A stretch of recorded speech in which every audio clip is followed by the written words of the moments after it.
Hey, what's up, y'all? Welcome back to the Testimony of Truth channel once more.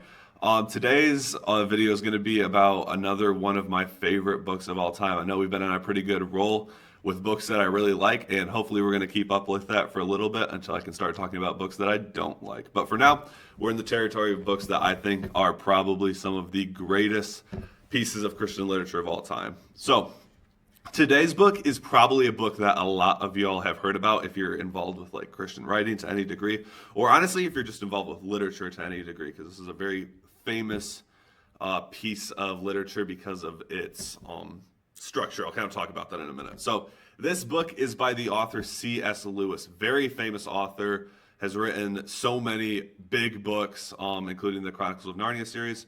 The book I want to talk about is my favorite out of all of his books, my personal favorite. I don't know if it's like objectively his best book, but it's definitely my personal favorite, so that's why I want to talk about it.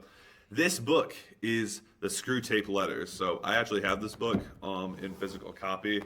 It's in my C.S. Lewis Signature Classics book.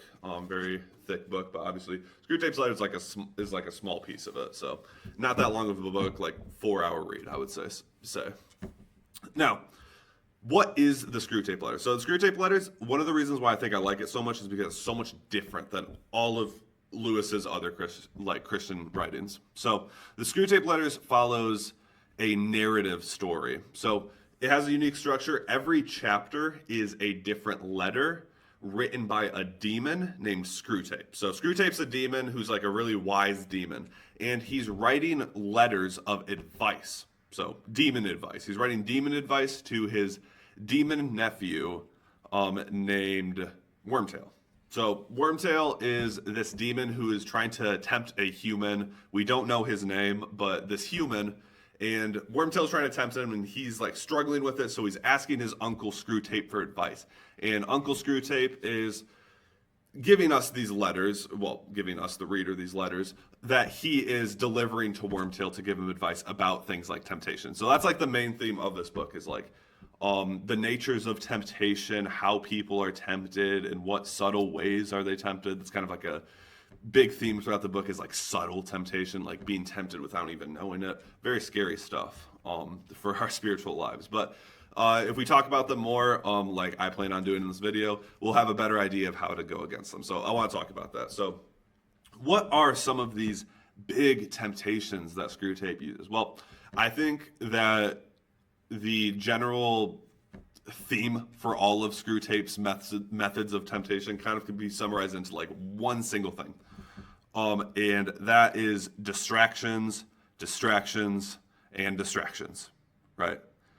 All of Screwtape's like methods kind of have to do with just like distract the human, right? So it's like distract them from God, distract them from their spiritual life, distract them from their prayer, distract them from their church.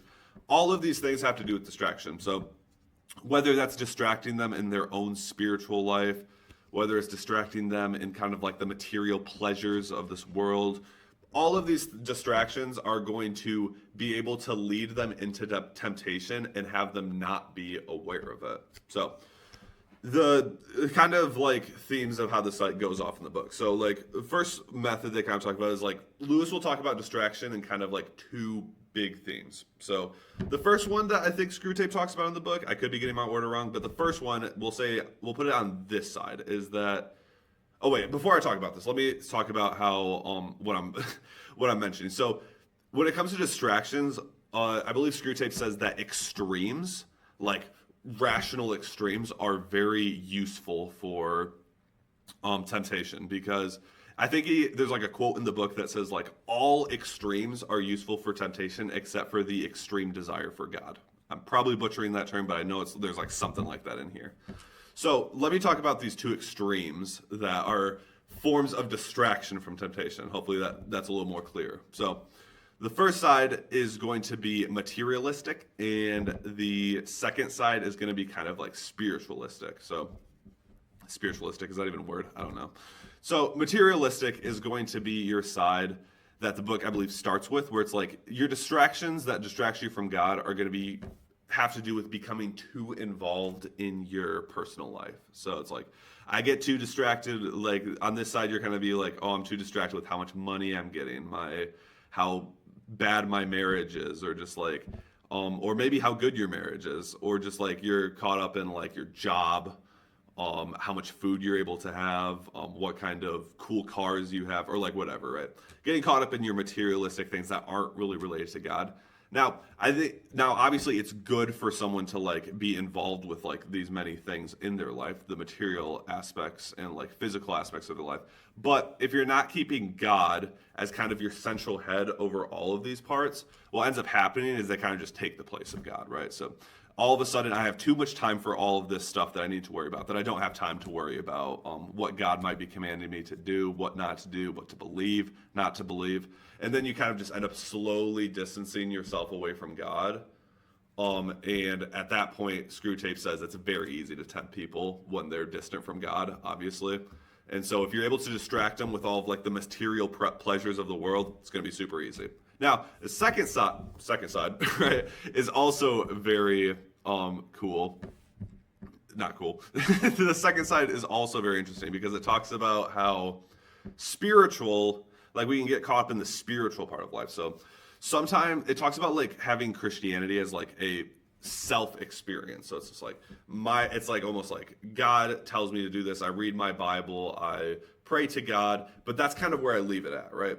Maybe I don't go to church. I say I believe in Jesus Christ, right? But I don't really live it out in my own life.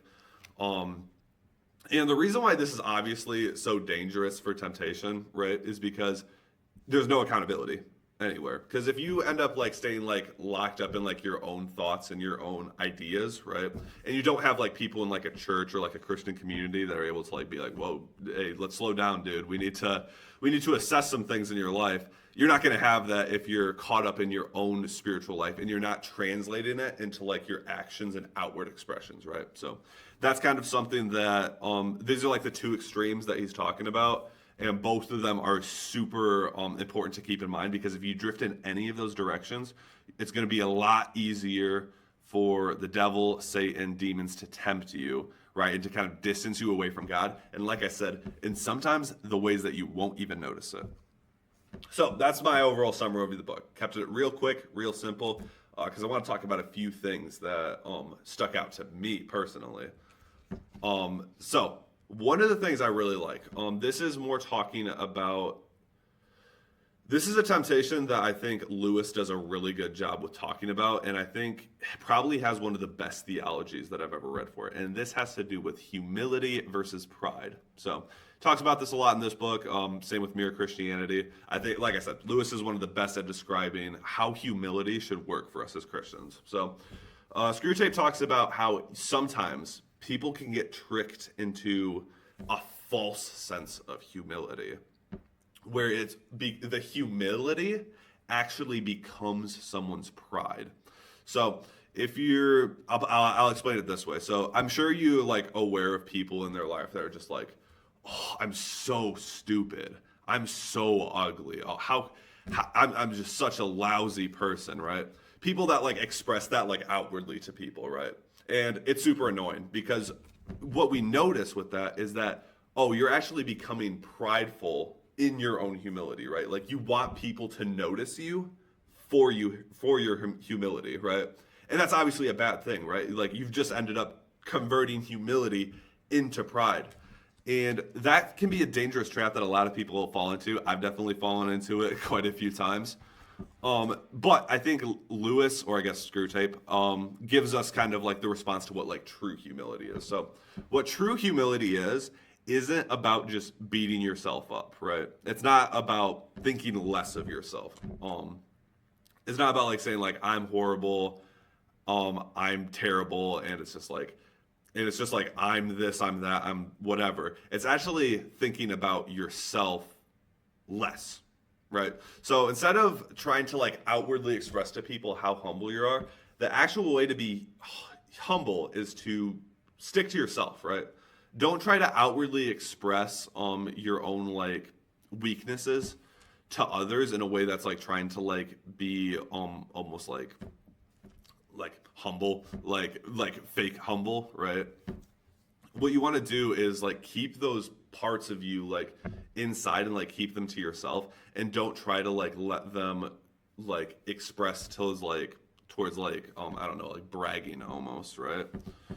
So yeah, the idea of humility, just like to sum that all up, is it's not thinking less of yourself, it's thinking of yourself less. It's about thinking about others instead of yourself. Now, obviously, if someone's like saying like, if someone like asks you a question, you can like answer them and tell them like, yeah, I kind of think of this about myself, right? Like, obviously, like, there's no problem, I think, with that. But, like, you shouldn't be, like, outwardly trying to act humble to others for the purpose of, like, making yourself look better, right?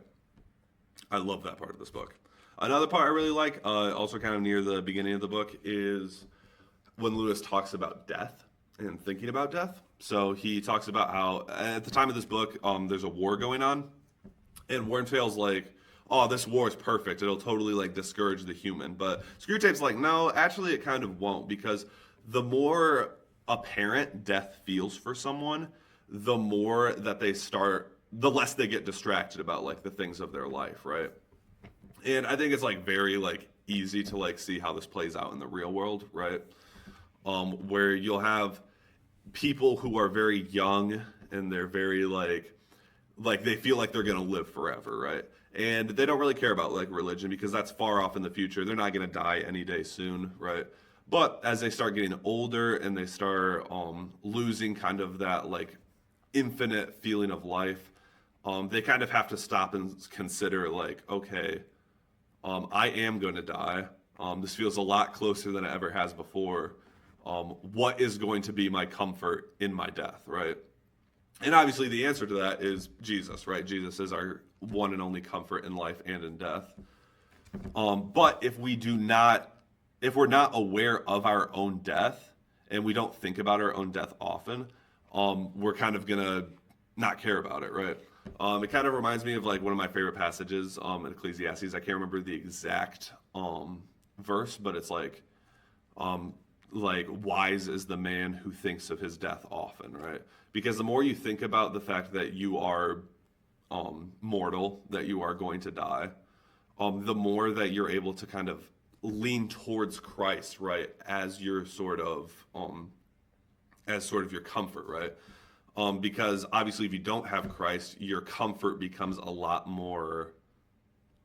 less like valuable, right? If you're thinking about death all the time and you haven't accepted Christ into your life, you're at least going to be thinking about, well, I better be very sure that I know like what my life's purpose is, right? And obviously you can find that purpose in Christ. I think that's a great idea. I think everyone should think about death very often because it allows you to kind of like rethink your own life and your own eternal purpose, right? Now, I'm going to get a little controversial. I'm going to have one point about this book that I kind of disagree with. Kind of. I only kind of disagree with that. Overall, I think it's almost a perfect book, but there's one point that I think is a little messy. So Screwtape talks about how like all sins, it goes through like so many sins, like all 7 deadly sins and more. Talks about how like all sins are good things that are corrupted into bad things.